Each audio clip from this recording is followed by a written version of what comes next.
Hello and welcome to the One Life Church devotional series where we cover the entire Bible in 20 months. If you would like to join us on this journey, have a look at the website below and you will see our reading plan. Today we are on Exodus 23 and 24, which essentially talks about how we approach God, how we move into His presence. Now, I'm still in Mpumalanga on this ministry trip. One of the features of this area is the size of the trees. They are absolutely massive. I think if you drop anything in the ground here, it grows like a jack and a beanstalk type tree.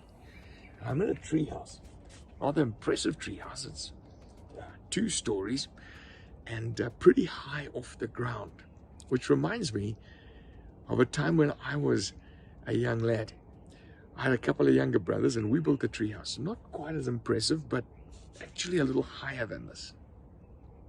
Now, the other thing about my little family is that I had a younger sister, 10 years younger than me. And we used to have to look after her.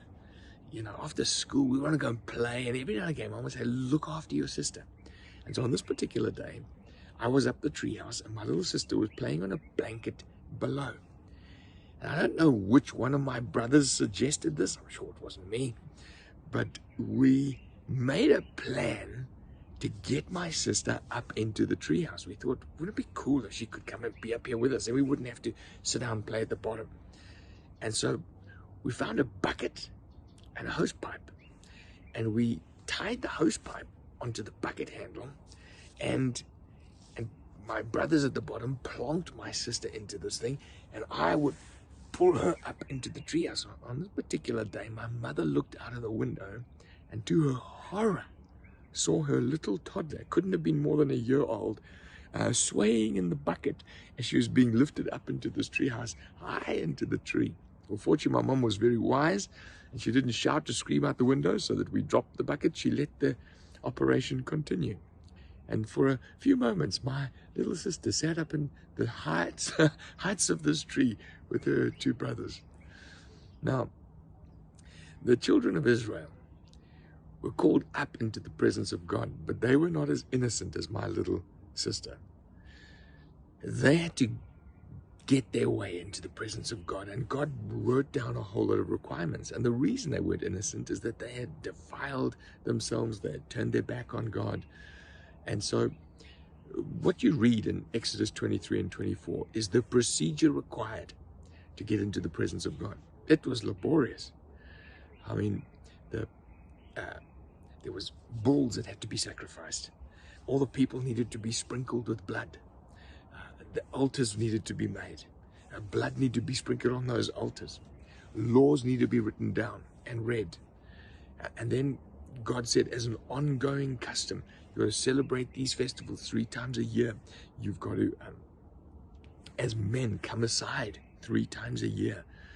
And it says on this particular count in Exodus 24 that the 70 elders were called up. Moses and Joshua were called up. And they camped at the foot of the mountain for 6 days. And all the people stayed down at the bottom, all sprinkled with their blood. And then Joshua and Moses went up on the 7th day, and a huge dark cloud settled over them. And for 40 days they sat there, while Aaron and Hur were left in charge at the bottom of the mountain.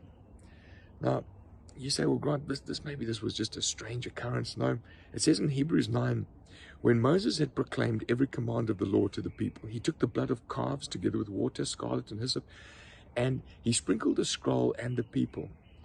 The blood of the covenant, he said, which is God's commandment for you to keep. In verse 22, it says, in fact, the law requires that nearly everything be cleansed with blood. And without the shedding of blood, there's no forgiveness of sin. You see, what God would do is he would sprinkle blood on the people and say, hey, listen, you guys are guilty.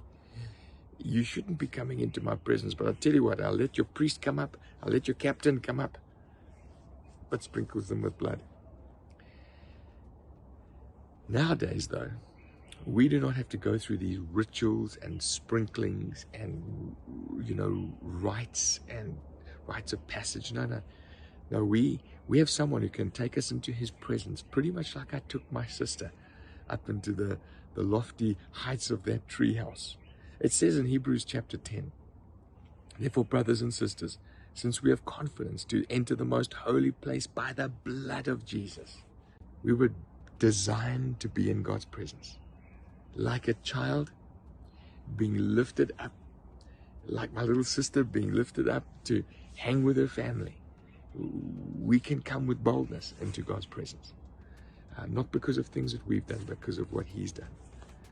I don't know about you, but I'm very grateful that I don't have to live through rituals and rites and all sorts of ceremonies to hope that I can make it into God's presence.